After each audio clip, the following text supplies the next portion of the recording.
The 10-minute drill. This is a big one. Is brought to you by All Pro Roofing. AllProRoofingLLC.com on 1010XL. Let's go, let's go, let's go. Hit it. All right, some sports concepts and rationalizations. We call it the 10-minute drill. We do it each and every day. Beef, do we have a prize pack today? Oh, you're darn tootin', Rasputin. We, once again, have a lovely commemorative Trevor Lawrence football and a 4-pack of vouchers to see the Jumbo Shrimp in action final homestand underway. How many of these Trevor Lawrence footballs are we handing out? All 2021 of the limited edition we are giving away. No, not that many, but we do have a few. A little fact or fiction here, Jeff Prosser, as we look at some notes from the college football world. You tell me. Okay. Fact or fiction, the Pac-12 should just stop playing football except Oregon. No, that's fiction. Okay. Let's look back at what's transpired on the West Coast as SC, the most viable program, fired its coach. Washington was ranked 20, and they lost to Montana. BYU went 3-0 against the Pac-12, taking down Arizona, Utah, and Arizona State. Half of the league's 12 teams already have 2 or more losses. Well, how is that different? What happened Saturday, unbelievable. UCLA, which looked so good against LSU, surrendered 2 75-yard touchdown drives in the last 7 minutes. Arizona State had 4 turnovers and 16 penalties in its loss at BYU. Colorado had 63 yards of offense in a 30-0 loss to Minnesota. So anyway, just some facts. Well, I guess Arizona lost to Northern Arizona. But we knew this when the season. I guess to me, what's wrong with that description is as if something changed. Okay, fact or fiction, That's Jeff? what we knew, right? It wasn't the fact going in that it was an uphill climb. Either Oregon, would have to flash. We thought they would lose at Ohio State. I think if we thought right now, if you asked before the season, would the Pac-12 have a team right now in the top 3? You'd say no. Okay. So that's why I go fiction. Fact or fiction, Clemson will win the ACC because nobody else is any good. There is some fact and fiction intertwined there. If you're asking me from what I've seen, is Clemson winning the ACC? I'm not sure I would say is definitive a yes. And I take more from that Georgia Tech game this weekend than anything else. Georgia Tech was right there with a puncher's chance, and Georgia Tech is terrible. So if Clemson went and lost to Boston College, if Clemson lost on the road to anybody in the ACC, really, it wouldn't shock me. But the ACC is another one, Dan. I mean, Pitt lost to Western Carolina at home. You think they might be okay, right? Western Michigan. That's what I mean. Western Michigan. You got Georgia Tech is down, Virginia's down, Miami's down. So Clemson rolled to 6 straight ACC championships. We grew accustomed to the Tigers plugging and playing quarterbacks without missing a beat. Trevor, Deshaun, etc. Ukulele, however, yet to throw for 200 yards, ranks 89th among quarterbacks in QBR.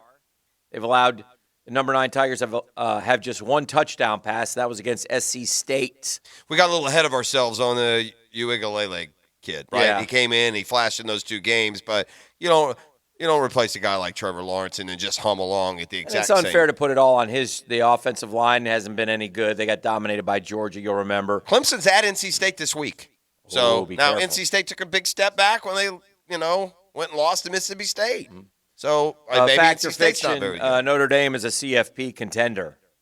That would be, to me, at this stage, total fiction if you go by how they've looked. Now, They are undefeated, but FSU's terrible. As we know, they barely won that game. They really struggled with Toledo, and it took them until late to put Purdue away. Those aren't power teams, right? Number 12 Fighting Irish are 3-0. Their rebuilt offensive line had to replace 3 players selected in the draft. Already lost its first and second team left tackles. Jack Cohn, who faces his former team Wisconsin, has been steady, but limited mobility is a liability behind that protection. The line has also struggled to make room for the running backs. They only had 63 yards on 27 carries before Kyron Williams went 51 late in the fourth quarter. It's definitely not Brian Kelly's most talented team, although they should give Kyle Hamilton the Jim Thorpe Award. He's tremendous. I'm not saying that Given the early struggles in the upcoming schedule, number 8 Cincinnati, Virginia Tech, USC, North Carolina, and Wisconsin, Notre Dame might be lucky to make a New Year's Six bowl. All right. See, this is where it's hard if you play in the SEC to ever take schedule criticisms because you're not playing, some top 5 team out of conference. Because that list of tough schedule, that's a joke. What do you mean? You gave me a bunch of unranked or 20th ranked team. That's not going to LSU, Georgia, Florida, Alabama, Texas A&M, Auburn to a degree. But Notre Dame made a tough schedule. I mean, that's a good schedule. I mean, it's back when not they right scheduled now. it, they had FSU. They I'm didn't not know. saying when they scheduled. They got number 8 Cincinnati. Virginia Tech beat North Carolina. USC's coming off a win. You know, USC's talented. You play them every year. So That's not factor you, fiction. You right now would trade if you're a contender. Yeah. Every contender in the world, maybe not Clemson, would trade their remaining schedule for that one. And you don't have the championship game. So anyway. Michigan State is the best team in Michigan. Fact or fiction? I'd Stevie. I'd go fiction because it's too undetermined. Mel Tucker doing a good job up there. He got is. 3-0. They got a Wake Forest transfer running back who leads the FBS in rushing, 164 yards a game. Quarterback Peyton Thorne threw for 4 touchdowns in each of the past 2 games. Sparty's next 4 games are more than manageable. Nebraska, Western Kentucky, Rutgers, and Indiana. Yeah, so what are you going to 7-0. Right. Heading into the game against Michigan. Oh, Harbaugh, pressure. Michigan, to me, is a much more compelling storyline there than Michigan State. Last one, BYU is the best non-Power 5 team in the FBS. Well, they have the 3 wins over the Pac-12, but not. Well, Cincinnati remains the highest-ranked team from a Group of 5 league. The Bearcats got past their first Power 5 hurdle Saturday as they were down 14-0 and came back and took care of Indiana 38-24. They have an open date, and then they got a road trip to Notre Dame. Cincinnati might still look like the best Group of 5 team, but independent BYU might be the best non-Power 5 team. The Cougars, the only FBS team that has defeated 3 Power 5s. Those were all in the Pac-12, though, so maybe there should be an asterisk. BYU will play 4 more during the regular season: Baylor, Washington State, USC, and Virginia. If the Cougs win out, and that's asking a lot, would they have an argument for an at-large bid, even if it's a long shot? BYU. Probably depending on what some of the others are doing. That's some college football fact or fiction, Jeff Prosser. Yes, it was. That's what we just played. Busted out some fact or fiction, too. That's what I do. It's how I roll. I think I found Please tell us. Now, I guess you can't say it's a super surprise. This would have been a great call at 0-0 before the season started. Mm-hmm. Rather than right now per se. But I think I have found a team that's been down on their luck a little bit the last 3 or 4 years, who also went and hired a coach from college football. And here in year 2, I think they're going to be a playoff team. Matt Rule. In Carolina. I like him. I mean, they had the 2 home wins. That was a really nice win over the Saints because they crushed them. Yeah. Now they go at Houston, which they should win, especially with Houston's They have quarterback a really issues. good defense. Remember they drafted all defensive Yeah. guys? Well, And those it's- guys it's are coming playing. through. Right. So, Matt Rule, Yeah. he never coached in the NFL, did he? Was he ever an assistant in the NFL? I can't remember. Well, Coughlin, he has a relationship with Tom, so Maybe he did have a brief couple. I know he was at Temple before he went to I Baylor. think he was, though. I'm looking at his run through, and he was an assistant O-line coach with the Giants in 2012. Yeah, So that's that where he just knows one Tom. season. Just one Yeah. season. Yeah. Because I know that Tom was talking to him when he took the job. He's sort of consulting with him, and he's done a really good job. Listen, they got Sam Darnold playing good football, which is and listen also to this. important. I mean, they're at Houston. Yeah, that's a win. Okay. Well, and then you're at Dallas, so maybe. But then you're home against Philly, home against the Vikings. Then you go to the Giants and Falcons. I mean, you're going to get to the halfway point here. They're very likely going to be 6-2. Well, not halfway anymore, almost halfway. Well, listen. You still have Washington at home. You've got Atlanta at home. Now the division at the bottom. You go Tampa, New Orleans, Tampa to finish. Yeah. I'm not expecting them to be a playoff team, I think but they're much improved. Yeah. And what a great The kid from Auburn's pretty good. Derek Brown inside is played well. And their offensive talent is coming together. If McCaffrey's back, he's proven to be the most explosive back in the game. And Robbie Anderson and DJ Moore were great last year. Are top half receivers. Yeah, people don't. They both They've made 1,000 Darnold. yards. Yeah, they've made Darnold better. Yeah. And he's got some experience now in the second place. Do you know what it must feel like for Sam Darnold to go from where he was in New York to Carolina? It's like a laid back, lower expectation. Franchise that still believes in you. Yeah. So Carolina is interesting because they have the Thursday nighter tomorrow, but Well, they're going to win that game. that's what I mean. Davis Mills is starting. Right, and then you're gonna be- Carolina's defense is good. And then you're going to be 3-0, Yes. and like you said, with a good defense, that means you're probably going to beat one. You're probably going to beat a Patriots or a Bucks or we've already beaten the Saints. They got to play at Buffalo. The last 4 are tough.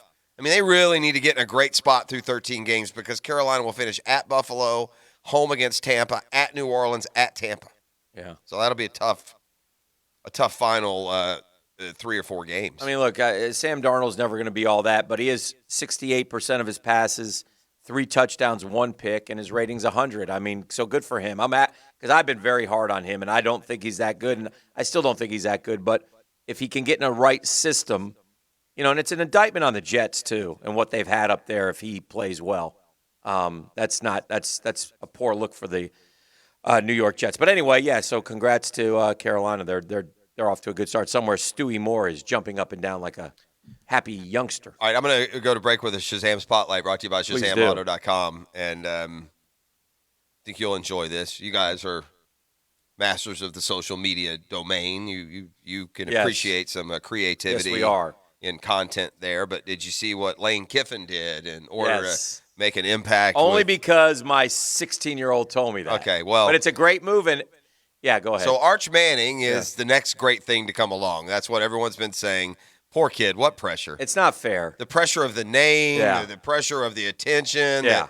If this guy's not Peyton or Eli Manning, they're going to look at him as a bust. He visited Georgia this past weekend, and Georgia's, the front row kids who all paint themselves red and black and wear the shoulder pads and such. Yeah. They, on their backs, put "We Want Arch." Yeah, I saw that. Nice touch. So he's got Georgia as a visit. He's going to, I told you the 5, right? Georgia, Clemson, Texas, Ole Miss, and Alabama.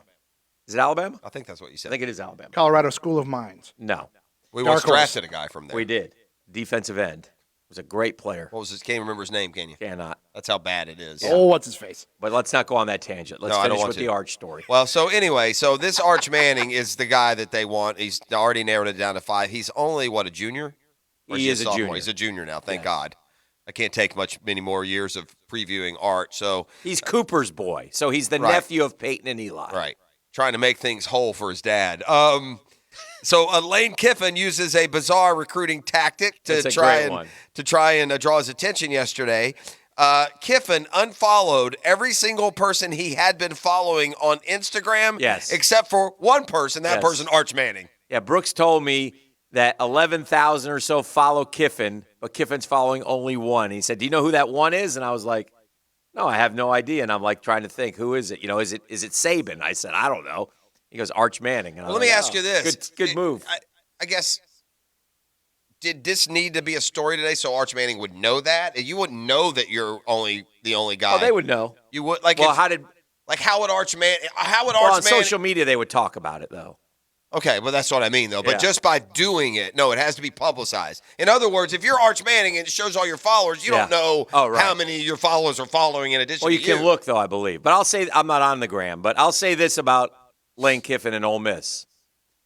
I believe I bet if Arch Manning had to rank his 5 teams, I don't know anything about Arch Manning at all except what we all know. Probably up there. I think Ole Miss is a legitimate contender to get Arch Manning. And I would definitely want him to. And by the way, if I was Arch Manning, I would 100% consider Ole Miss and Lane Kiffin. Right. Look what he's done with Matt Corral. I guess the concern is Lane Kiffin the long-term answer. You know where Kiffin would be perfect? Oh, wait. USC. Yeah. Right? Now he's ready for that job. I know. And probably can't go back down that road. Probably not. That's the Shazam Spotlight, brought to you by Shazam. Who else would like to have Lane Who's Kiffin? That? Maybe a school in Tallahassee.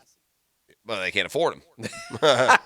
Yeah, that would be dangerous. That would be a dangerous position to be put in. So, by the way, Hick, you were talking about the great Mark Schachel, undrafted, 2011, out of the Colorado School of Mines. Oh, that Spell was his last name. SCHIECHL. I don't even remember. 2011 undrafted, never played. We drafted. He was not drafted. But didn't we draft a guy from the not Colorado from that School school? of Mines? No. He went on. He had a great run in the Arena League with the LA Kiss and the San Jose That's not SaberCats. the name I remember. No, me either. There's another one. Let's do caller number 2 for the football. The Trevor Lawrence Boom! football. And what else, Beef? Caller number 2 right now at 641-1010. Going to go home with that Trevor Lawrence Jaguars commemorative football. It's a full-size Rawlings ball. Limited edition of 2021 with a portion of the proceeds going to the Jaguars Foundation. Fans can order by either calling 800-345-2868 or online at Nikco Sports. That's Nikco Sports.com. And we'll also hand you a 4-pack of vouchers to see the Jumbo Shrimp in action down at 121 Financial Ballpark. Final homestand underway now through September 25th. Call now.